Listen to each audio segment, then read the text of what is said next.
Morning. आज हम BSc third year में मैथ्स पेपर सेकंड में यूनिट 4 पर डिस्कशन कर रहे हैं। आज का टॉपिक है dimension of A vector space, सदिश समष्टि की विमा।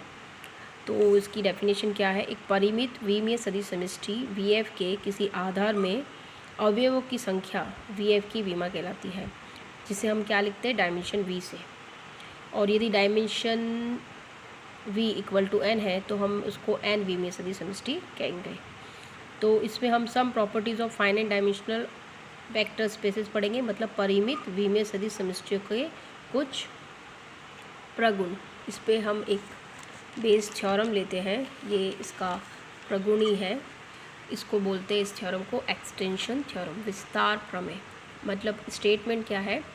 Every L subset of a finite dimensional vector space VF is either a basis of V or can be extended to form a basis of V।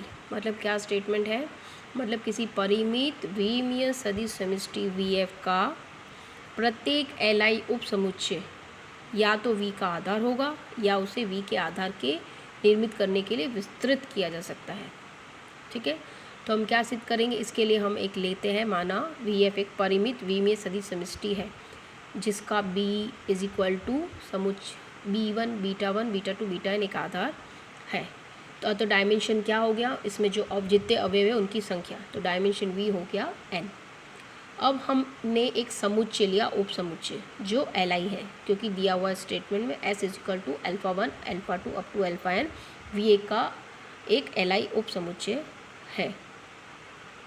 तो जो कि B समष्टि V का एक आधार है, अतः B Li है तथा LB is equal to V है।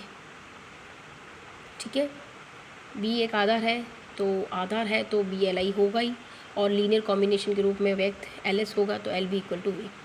तो यदि बीटा डैश लिया S यूनियन B, S और दोनों की कॉम्बाइंड एलिमेंट लिए, वो क्या है? Alpha one alpha two up to alpha m beta one beta two up to beta n। तो स्पष्ट है कि LB डैश तथा B डैश LD है।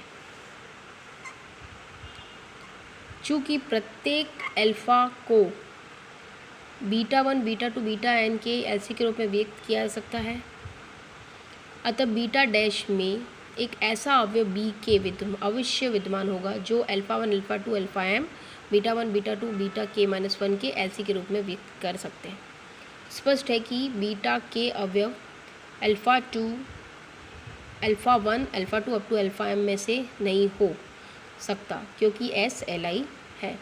ये स्टेटमेंट कैसे समझेंगे कि बीटा के जो एलिमेंट है वो अल्फ़ा1 अल्फ़ा2 अल्फ़ा में से हो ही नहीं सकता, क्योंकि S तो Li है। S Li है मतलब इसमें जो अवयव होंगे A1 A2 up to AN वो ज़ीरो होंगे, नॉट मतलब एटलीस्ट वन नॉन ज़ीरो होगा। ठीक है, तो अतः अवयव बीटा के का बीटा डैश में निष्कासन करने पर हम मानते हैं कि शेष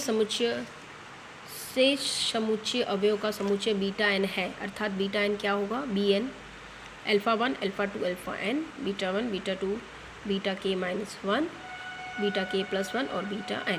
स्पष्ट है कि LB double dash equal to V। This is not Bn, this is B double dash. तो LBS अगेन लीनियर कॉम्बिनेशन के, क्योंकि आधार है तो लीनियर कॉम्बिनेशन के रूप में तो व्यक्त कर ही सकते हैं। ठीक है, तो अतः स्पष्ट हो गया ये। तो यदि अब बीटा डैश Li है तो ये V का आधार होगा, यदि अभीष्ट विस्तृत समुच्चय है। यदि B डबल डैश Li है तो उक्त प्रक्रिया को परिमित बार दोहराने पर एक Li समुच्चय अवश्य प्राप्त होगा, जिसके अवयव क्या होंगे? अल्फ़ा1 अल्फ़ा2 अल्फ़ा n अंतर्विष्ट होंगे, जो V की विस्तृति करेगा, अर्थात V का आधार होगा। चूँकि dimension V equal to n है तो V के प्रत्येक आधार में n अवयव ही होंगे, ऑब्वियस है। तो परिणाम है तो कि B के ठीक n-m अवयवों में को S में सम्मिलित करने से, अर्थात समुच्चय क्या मिलेगा? Alpha one alpha two alpha m beta one beta two up to beta n-1, वो भी V का एक आधार प्राप्त हो जाएगा। तो आधार के लिए विस्तृत रूप है। फलतः यदि m इक्वल टू n होए तो S स्वयं ही V का आधार हो जाएगा। ठीक है, तो यदि m लेस देन n हो तो V के n-m अवयव सम्मिलित करके इसके आधार के लिए विस्तृत किया जा सकता है। तो यही थ्योरम का प्रूफ था। अतः हम इसको थ्योरम को अन्य रूप में कैसे लिख सकते हैं?